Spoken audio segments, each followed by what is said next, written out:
मैं विश्वास के साथ कह सकता हूं कि आज तक मैंने कभी आयुर्वेद का कोई हॉस्पिटल नहीं देखा। साहब, आपके पास रखरखाव का कोई मामला नहीं है। पिछली गवर्नमेंट ने तो कुछ किया नहीं, जिसकी बदौलत ये स्थितियां उनकी बनी है। नमस्कार। आज पशुपालन, आयुर्वेद और देवस्थान जैसे विषयों पे चर्चा हो रही थी। मैं आपको बताना चाहूंगा कि देवस्थान के मामले में पश्चिमी राजस्थान हमेशा आगे रहा है। चाहे नाकोड़ा हो, चाहे जसोल हो, चाहे गरीबनाथ जी का मठ हो, चाहे ख्याड़ा मठ हो, कई सारे बड़े बड़े देवस्थान मठों का वो संगम रहा है। मैं आपके माध्यम से सरकार का ध्यान आकर्षित करना चाहूंगा कि किराड़ू जैसे जो देवस्थान है उन्हें डेवलप करना चाहिए। देवका के अंदर जो सूर्य मंदिर है उनको भी डेवलप करना चाहिए, और तमाम देवस्थानों को जो छत विछत हो रहे हैं उन्हें हमें डेवलप करने के लिए विशेष प्रयास करना चाहिए। साथ ही साथ तमाम जितने पुजारी हैं आज के समय में, उन्हें जो पे ग्रेड मिल रहा है वो बहुत कम है। उनकी जो सैलरी है वो बढ़ानी चाहिए, कम से कम 30,000 करनी चाहिए। साथ ही साथ कई सारे जो मंदिर हैं वहां पे कोई सुरक्षा व्यवस्था के मामले में कोई माकूल व्यवस्था नहीं कर रखी है। तो मैं आपके माध्यम से सरकार से निवेदन करना चाहूंगा कि आप सुरक्षा के लिए भी ध्यान दें। साथ ही साथ आयुर्वेद पे चर्चा चल रही थी। सभी कह रहे थे कि साहब आयुर्वेद जो है वो देवों से मिला हुआ, हमें एक देवों से मिली हुई एक पद्धति है। मैं विश्वास के साथ कह सकता हूं कि आज तक मैंने कभी आयुर्वेद का कोई हॉस्पिटल नहीं देखा। आप विचार करेंगे कि जिस पद्धति की हम बात करते हैं आज के समय में, हम सबसे ज्यादा अगर कमजोर कहीं है तो उसी में है। आज के समय में कोई वेद नहीं है, मैंने वेद नहीं देखे।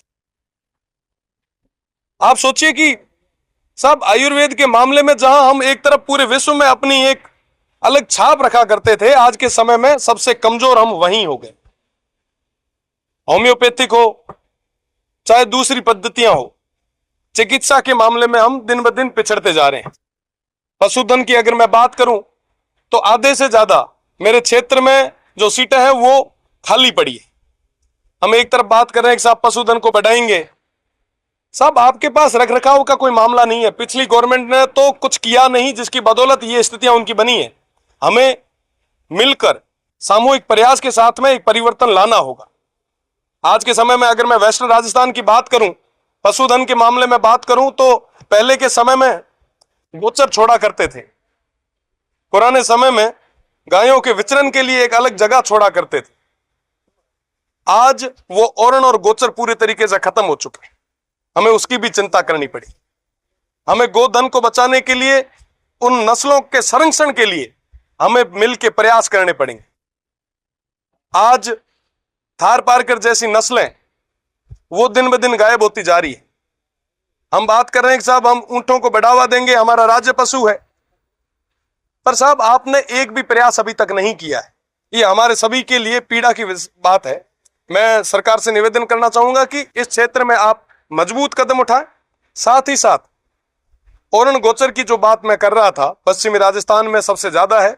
आज के समय में मल्टीनेशनल कंपनियों की नजर उस ओरण और गोचर पे है। उन आम लोगों के लिए, उन पशुओं के लिए, उस पशुधन के लिए ओरण गोचर को बचाना जरूरी है। हम सब मिलकर प्रयास करेंगे। मुझे लगता है कि आने वाले रिवाइज बजट में इन तमाम मुद्दों पे वापस एक बार चर्चा की जाएगी, एक विशेष पैकेज दिया जाएगा। साथ ही साथ मैं मीडिया बंधुओं के माध्यम से प्रदेश की सरकार का ध्यान इस और भी आकर्षण करना चाहूंगा कि बिजली का संकट बहुत बड़ा है। आज के समय में पूरा प्रदेश बिजली के संकट से जूझ रहा है। वेस्टर्न राजस्थान और साथ ही साथ मेरा बाड़मेर, मेरा सिव आज के समय में उस अंधेरे में है।